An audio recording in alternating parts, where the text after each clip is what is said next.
सामोपचाराने जावळी प्रकरण मिटत नाही हे आता स्पष्ट झाले होते. महाराजांनी जावळी काबीज करण्याची मोहीम आखली.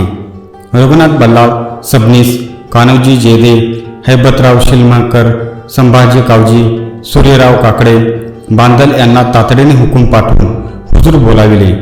छत्रपती शिवाजी महाराज म्हणले की चंद्रराव मोरे यांचा पापाचा गाडा आता भरला आहे.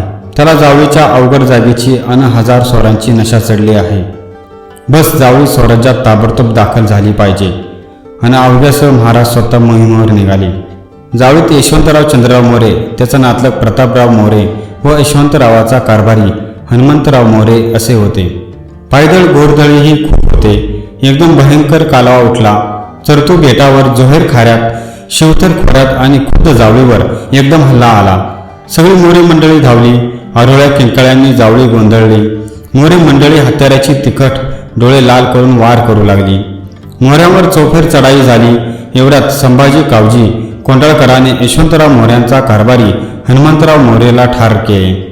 मोऱ्यांची दानादान उडाली आणि जावळी हातची चाललेली पाहून खासा चंद्रराव पळाला. त्याने महाडकडील रायरीचा गड गाठला. याच धांदलीत यशवंतरावाचा भाऊ प्रतापराव मोरे हा जो झाडीतून लपत छपत सटकला तो त्याने थेट विजापूर गाठले.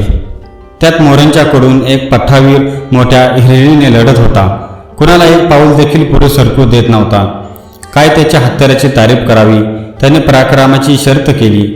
अशा कडव्या लढता पठाई पाहून छत्रपती शिवाजी महाराज त्याच्या युद्ध कौशल्यावर खुश झाले. त्या वीराचे नाव होते मोरारबाजी देशपांडे.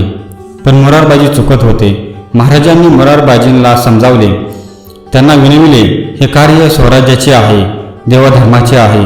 केवळ मोऱ्यांची वैर म्हणून छत्रपती शिवाजी महाराज त्यांच्याशी लढत नाही, तर एकेकाळी मोऱ्यांना भोसल्यांनीच आधार दिला.